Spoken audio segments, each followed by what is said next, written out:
Notion charts are already here, and today I want to show you what are they exactly and how can you use them to manage your team and business from one single site. So let's get into it. The word chart itself is just a synonym of graph, and that means that now inside Notion, besides being able to store all of the data about our tasks, projects, clients, and everything related to our team and business, now we can also create this kind of dashboards in order to see the data and understand what's going on inside our workspace. So let's take a closer look at them. First, let's start from the beginning. What's exactly a Notion chart? So a chart is basically another kind of layout that we can use whenever we're working with databases. So for example, in here, I have a tasks database with which I can track different stuff, and we have different properties like what is the status of the task, what's the name, to whom is it assigned to, which we have two different kinds of ANAs, as you can see, and then if this task belongs to a specific department inside my business. So later on, you will see that it's like easier to organize inside a team. And with that, it's like a really simple example, and it's like, oh, I can actually see more or less what's going on inside my business. But imagine that this database is shared between a team, and it actually contains like 300 different tasks. There is no way to see with just a glance what's going on inside your business. And this is why charts are so helpful and so important.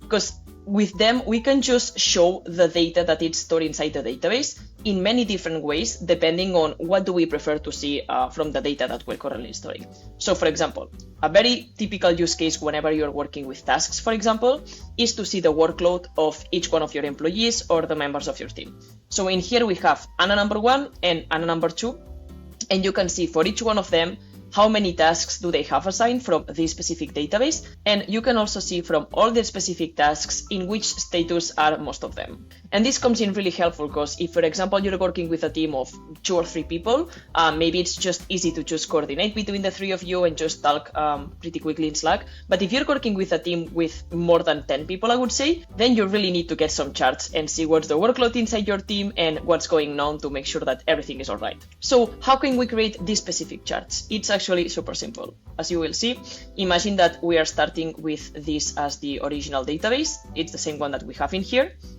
We have, let's say, this tasks database. And if we go in here to see like the menu and the configuration and setup for this database, you will see that we can select the layout that we want to use. So we can show it as a table, as a board, as if it was like a Trello board. We can also show it as a list or even as a gallery. And now we can also have the option to select the charts. And from here, we can just adjust the setup for these charts and show what's the specific information we want to see and how do we want to show it. So let's see the different examples that we can work with.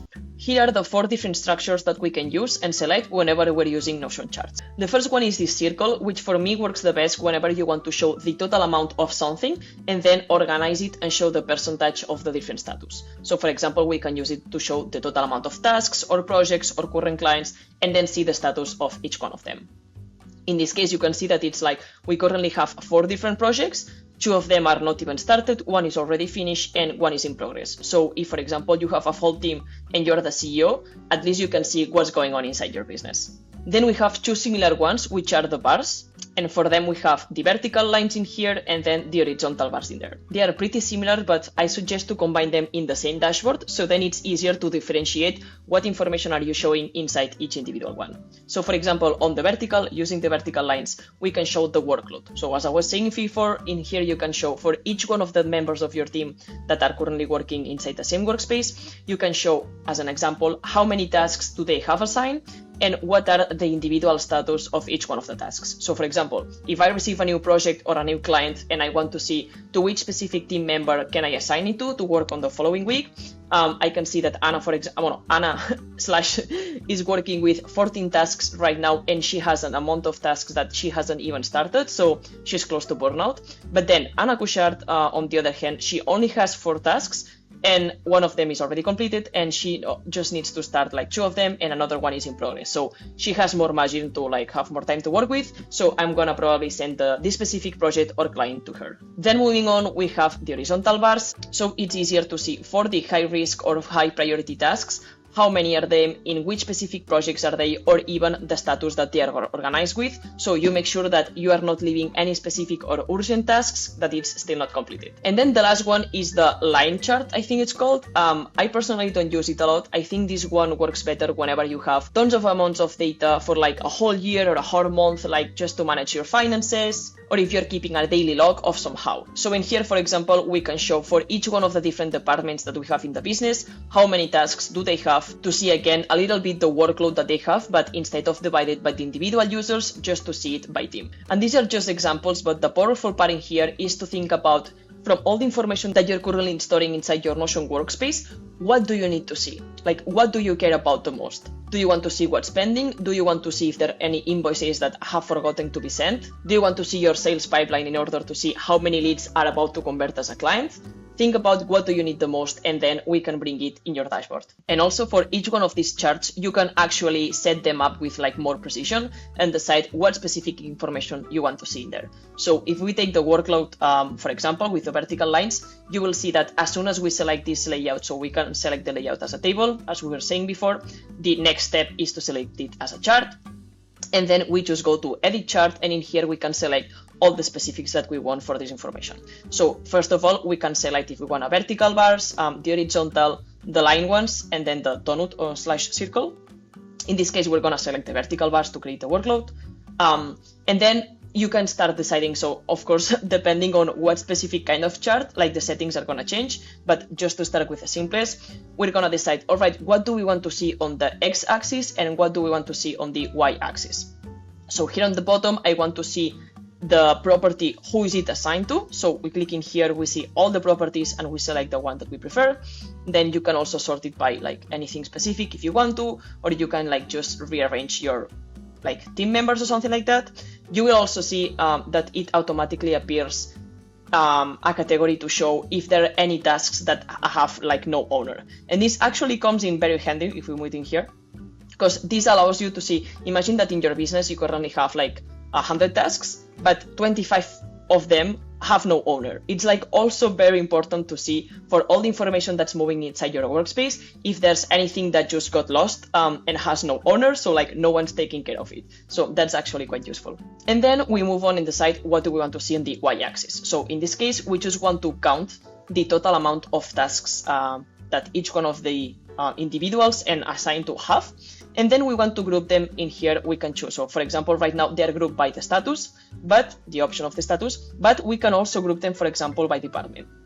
So if we see like this, Anna has still 14 tasks, which most of them are related to marketing. And in this case, the other Anna only has 4 tasks and it's like marketing and sales. So with this, you can like really play. And if you want to go into more specifics, just go into Notion itself, look how it works, because I bet this is going to change like from time to time, like maybe in 6 months, if you're watching this 6 months later when this went up, maybe this has already changed. So this is just to show you how many different things you can actually build with it and why are they so important. And this is just a very simple example, because if we go back and we just show the original database, in here we're only working with one specific database and we're sharing like these 4 or 5 properties. Well, actually we have a bit more, but like just the basic properties.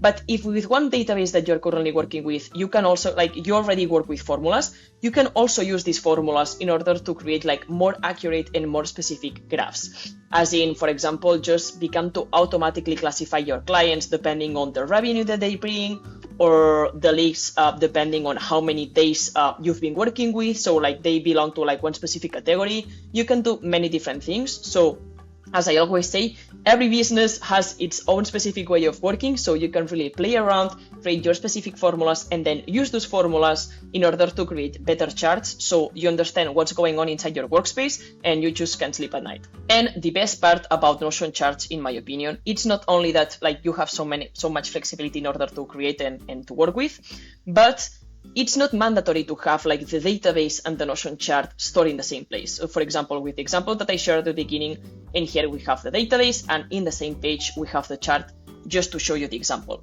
But the powerful here comes whenever we begin to organize this inside our Notion workspace.